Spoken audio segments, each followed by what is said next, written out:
Halo, saya ajak Anda untuk ngobrol kembali bersama dengan Bung Rocky itu hari ini ya. Hari ini hari Rabu ya, Bung Rocky. Di Ya, penghujung bulan Januari menjelang bulan Januari. Februari ya. Oke, kita lanjutkan tetap edisinya Pak Jokowi. Bagaimanapun juga gitu ya. Ini ada tanda-tanda Pak Jokowi kelihatannya sudah di hujung kekuasaan. Kalau dalam menggunakan karena tadi siang kita bicara soal kosmologi Jawa ini di Jawa dikenal Sandia Kalaning gitu Jokowi yang pernah kita singgung-singgung. Tanda-tandanya makin kuat gitu sehingga dia menghamburkan semua ya Bung Rocky kemarin menghamburkan bansos, sekarang dia juga menaikkan gaji dari ASN. Kita bukan menolak kenaikan gajinya, tapi mengapa setelah sekian lama nggak naikin gaji ASN dan pensiunan, kok tiba-tiba menaikkan itu di tengah masa kampanye? Itu kan yang jadi soal. Ya. Ya, itu Sandiakala Joko Ningrat memang Ya. tanda-tandanya di situ tuh.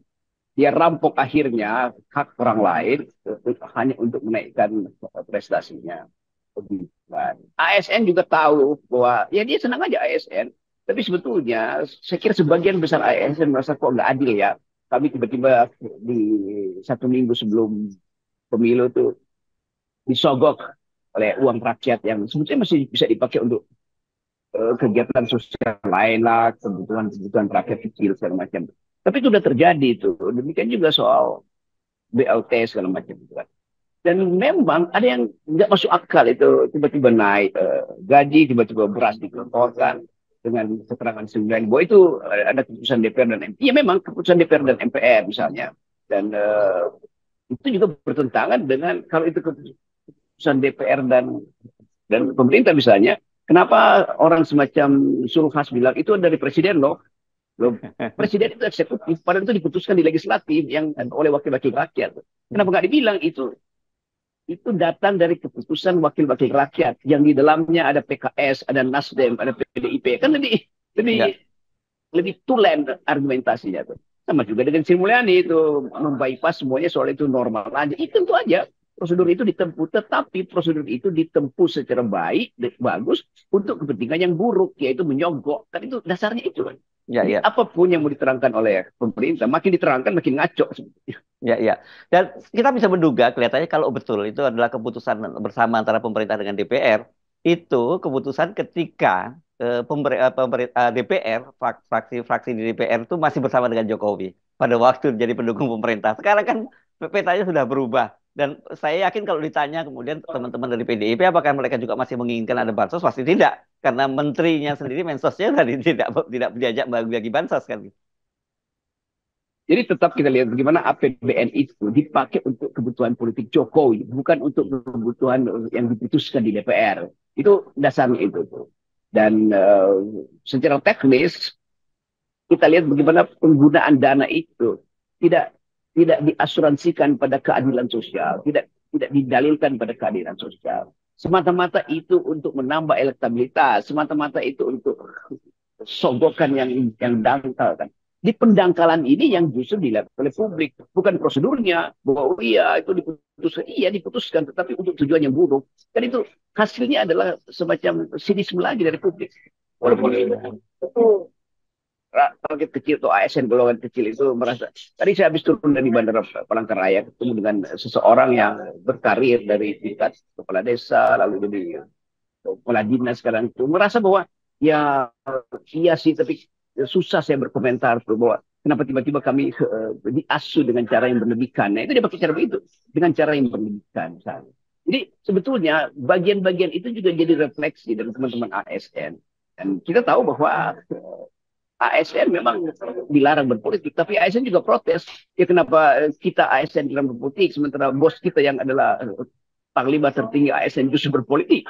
Ya, itu pertanyaan etis yang mungkin tidak bisa dijawab di depan wartawan atau lembaga survei, tapi bisa dia jawab nanti di TPS. Dan orang mungkin kaget bahwa loh itu jumlah TPS-nya 20% dari pemilih, tapi yang memilih cuma 10% misalnya. Misalnya pilihannya jatuh ke tempat yang lain.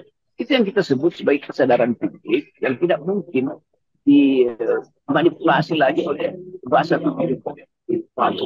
Ya, saya kira ini kan apa ya, semacam perilaku yang sangat buruk gitu dari kekuasaan ya tentang bagaimana memanfaatkan instrumen keuangan pemerintah, keuangan negara dalam hal ini untuk melanggengkan kekuasaan dan biasanya itu kan terjadi pada penguasa-penguasa yang ingin masih melanjutkan kekuasaannya sendiri. Tapi pada Jokowi ini jauh lebih buruk karena ini digunakan untuk melanggengkan kekuasaannya melalui anaknya. Itu yang saya kira jauh perilakunya ini jauh lebih buruk.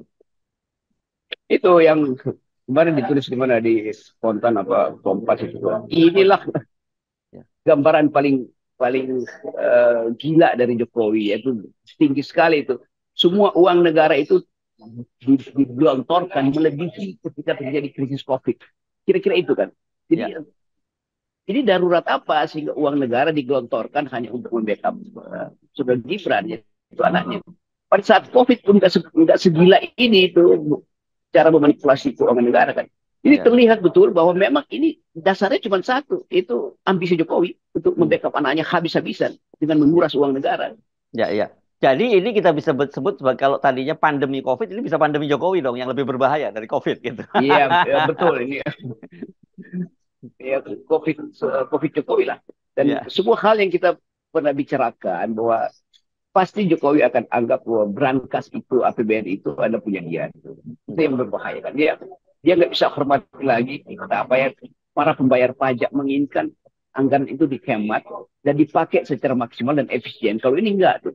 Bahkan Sri Mulyani yang sekedar kasir itu nggak mampu menahan diri untuk membela bosnya yang royal untuk mengobrak-abrik dan mengetak-ngetik anggaran supaya bisa digelontorkan sekaligus supaya masih diingat setelah 14 menuju 14 Februari bahwa ASN dapat gaji baru, bahwa BLT dicurahkan habis-habisan, bahwa uang kesejahteraan itu langsung dapat 600.000. Itu bekas-bekas yang belum tentu itu diingat oleh para pemilih ketika masuk kota.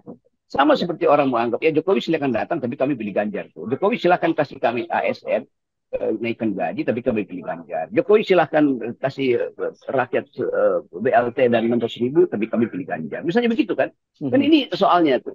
Tentu ada soal lain dalam politik, tapi kita hanya membahas bagaimana PDIP sakit hati atau bagaimana perusahaan PDIP melihat cara Jokowi mempermainkan anggaran yang sebetulnya datang dari pajak atau ya, pajak uang cilik. Kita uang cilik juga bayar pajak, yang punya motor sekarang juga bayar pajak makin tinggi kan. Jadi semua itu dibebankan akhirnya pada konsumen dan konsumen itu sebagian besar rakyat ini adalah uang cilik. ya.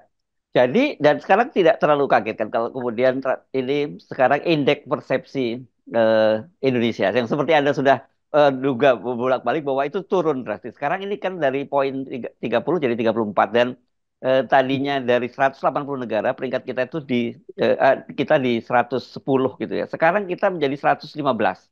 Dan itu katanya sama dengan skor ketika pertama kali Jokowi menjadi presiden tahun 2014. Bayangkan berarti 10 tahun mundur lagi. Itu inflasi dalam semua hal, tuh. Inflasi dalam hak asasi manusia, dalam indeks demokrasi, dalam daya beli segala macam itu, bahkan mungkin orang mulai hitung-hitung berapa banyak uang yang akhirnya lenyap karena tabungan akhirnya dikuras sendiri oleh unit tabungan sehingga pertumbuhan tabungan pihak tabungan-tabungan yang mestinya masih disimpan sebagai investasi udah dipakai sekarang tuh. Jadi betul-betul menunjukkan bahwa secara politik ini politik dan ekonomi ini udah bangkit dan Ya. internasional siap-siap untuk mempermainkan lagi Indonesia kan. Keadaan Ya. kita itu betul-betul buruk. Kita perlu utang lagi ya pasti akan dikasih internasional dengan bunga yang mencekik kan. Karena Ya, mereka tahu kita perlu. Jadi nggak mungkin ada bunga-bunga murah di luar negeri kalau investor asing ini, bankers asing ini tahu Indonesia sangat butuh karena cash harus ada sampai Februari 14, maka dia kasih bunga tinggi. Jadi sebetulnya kita menggali lubang kita sendiri hanya demi seseorang yang punya ambisi untuk membuat lubang baru bagi anaknya. ya. Dan benar seperti Anda katakan ya, ini kan antara persepsi korupsi dengan investasi itu erat hubungannya ya. Dan saya kira Yes, semakin rendah apa persepsi korupsi kita, ya semakin orang akan menjauh dari investasi. Padahal selama ini kan pembangunan infrastruktur dan kemudian investasi itu yang jadi andalan dari Presiden Jokowi. Jadi saya kira semuanya berantakan kalau begini. ya kalau kita lihat investor Timur Tengah, kalau kita grouping di kalangan diplomatik, nggak ada satupun yang mau masuk ke IKN. Dan semua merasa mending kita invest langsung pada sektor-sektor yang menguntungkan daripada ikut membantu membangun IKN. Itu wilayah Timur Tengah tuh yang petrodolarnya itu berlebih itu. Apalagi negara-negara yang menghitung soal hak asasi manusia, soal kerusakan lingkungan di Eropa misalnya investor Eropa itu nggak ada. Jadi memang nol yang masuk ke Indonesia itu sebagai penanda buat ini bangsa nggak dipercaya lagi tuh. Korupsi makin merajalela, kepastian hukum atas tanah-tanah konflik agraria nggak selesai. Kan siapa yang mau masuk dalam keadaan semacam ini? Ya, saya malah membacanya ini yang terjadi bukan hanya dari dalam tidak dari luar tidak mau masuk, tapi dari dalam malah banyak yang sudah pergi, udah capital outflow ya. Kalau beberapa waktu lalu kan Pak Jokowi menyatakan bahwa ini likuiditas kering, ini dia mempersoalkan perbankan kita tidak menyalurkan kreditnya. Kemarin itu LPS Lembaga Penjamin Simpanan mendeteksi bahwa dia tentu bukan mendeteksi, dia mempunyai data bahwa angka tabungan di atas 5 miliar itu punya orang kaya itu sekarang mulai berkurang. LPS menduga bahwa jangan-jangan ini digunakan oleh korporasi untuk investasi sendiri. Tapi saya malah Hmm. jangan jangan curiga, jangan-jangan ini mereka sudah memindahkan uangnya ke luar negeri karena melihat situasi yang tidak stabil di dalam negeri. Itu yang mesti diduga tuh. Mungkin kita datang ke Halim, lihat bagaimana ada koper-koper masuk ke private jet untuk dibawa kabur ke Singapura misalnya. Ya, Itu hal yang mudah sekali kita lihat. Oke, jadi tabungan diambil karena ketidakpastian politik. Dan itu yang memungkinkan kita menduga keras bahwa tiket sebelum tanggal 14 Februari itu habis. Yang dipakai ke Perth, dipakai ke Singapura, dipakai ke Hong Kong segala macam. Itu juga menunjukkan betapa tidak ada kepercayaan dari dalam negeri terhadap kemungkinan bahwa pemilu itu akan memulihkan ekonomi kan. Itu ya, dasarnya kenapa kita cemas dan Jokowi tetap dengan kedangkalannya itu melakukan manuver politik yang makin lama makin jorok. Kira-kira begitu gampangnya. ya. Dan rumusnya kan baku ya, Bung Rocky. Ketika krisis politik sudah terjadi sekarang di kabinet dengan tidak ada kepercayaan yang kita tadi disebutkan oleh Hasto bahwa sempat cerita Ibu Risma masuk ke rapat kabinet aja harus diperiksa. Saya membayangkan apa digeledah gitu oleh petugas Pak Wapres atau apa kita nggak tahu gitu. Dan kemudian krisis ekonomi. Dan krisis ekonomi itu saya kira jadi mulai ini kan sebenarnya mulai kalau mungkin bentuknya bukan bukan ras, tapi kalau kemudian uang di atas 5 miliar itu dikosongkan oleh para pemegang pemilik modal yang besar itu, ya itu bakal terjadi krisis ekonomi dan ketemu itu antara krisis politik dan ekonomi. Saya juga duga itu akan berlangsung dan ini masih ada 2 minggu dan itu potensi ras juga bisa berlangsung. Kalau orang makin lama makin takut keadaan dan makin data-data itu terlihat real seperti temuan LPS melihat bahwa penurunan persentase orang yang menabung itu makin kurang itu berapa tadi dari 5 miliar, 15% tinggal tiga di setengah atas 5 persen miliar. itu penanda Ya, sorry ya yang di atas 5 miliar kan tadinya tumbuh 15%, sekarang tinggal 3,5%. ya, Artinya turunnya drastis. Itu juga konsumen itu kalau dia baca itu dia tahu bahwa ini bahaya kalau begitu. Mending kita sama-sama juga kurang tabungan kita dengan ras. Itu tabungan-tabungan kecil itu kan. Dan itu juga potensi untuk seperti 98 ada di depan mata kita. Kenapa? Karena tidak tidak kita lihat semacam kewaspadaan Jokowi untuk menilai bahwa ini lagi krisis benar. Tapi dia nggak mau tahu itu kan. Karena di kepalanya itu adalah pergi pada satu kepastian bahwa Jokowi harus mewariskan semua ini pada anaknya. ya, ya. Dan kita juga membacakan beberapa waktu yang lalu, kalau nggak salah sampai sekarang nilai rupiah terhadap dolar itu terus melemah ya. Saya kira selain ada faktor-faktor di dalam negeri Amerika Serikat sendiri yang menarik pulang kembali dolarnya, tapi faktor domestik kita juga sangat berpengaruh mengapa kemudian itu terjadi. Ya oke itu jadi sistem internasional kan kita bisa baca bahwa oke kalau Amerika Serikat pakai perang dolar dan Indonesia berupaya untuk naikin suku bunga ngikutin suku bunga Amerika kan ada batasnya tuh sampai di mana itu kan. Ya, Tetapi kalau pemerintah menganggap bahwa ini bisa dikendalikan dengan tambah utang, oh iya tapi dengan bunga yang tinggi juga kan. Tetap kita anggap bahwa ya Amerika begitu ada krisis sedikit dia dolarnya dipakai di seluruh dunia. Tapi rupiah yang hanya berlaku sampai di bandara itu ya, itu benar-benar mungkin juga orang nggak peduli lagi pegang rupiah itu nggak ada gunanya. ya. Tetap kita mesti duga bahwa akan terjadi krisis itu karena tetap kan hukum hukum ekonomi politik kan nggak bisa dimanipulasi oleh headline media massa yang oh kita masih stabil di 5,3 pertumbuhan iya tiba-tiba dia dalam satu malam dia drop dua tiga orang pemain financial market di Singapura ngacak-ngacak uh, kurs Indonesia, tiba-tiba ambruk kita. Kan itu yang terjadi pada saat-saat genting di 98 atau di negara lain juga terjadi dengan cara begitu. Ya, tapi masih ada gunanya nggak ya kalau kita mengimbau sikap kenegarawanan Pak Jokowi dalam situasi semacam ini? Saya kira berhentilah Pak Jokowi, karena bagaimanapun juga kepentingan bangsa dan negara itu jauh lebih besar daripada kepentingan dia sebagai pribadi. Ada gunanya nggak sih kira-kira Bung Rocky ya? Orang mabuk itu kalau masuk UGD itu kecelakaan dia nggak akan dibius karena dia masih mabuk, maka langsung dijahit aja. Oh gitu Jadi ya. memang nggak mungkin kita berharap bahwa akan Mm-mm. ada orang yang kasih tahu, Pak bangun Pak, ini nggak ada itu. Jadi udah mabuk mau diapain itu? Ya Mm. udah, tunggu aja bahwa sejarah itu akan mengucapkan dalil bahwa bye bye Jokowi, Anda Yes. sebetulnya silakan mabuk terus. Saya kira begitu. Ya, oke, mabuk kekuasaan di sini ya. Kalau Mabuk kekuasaan.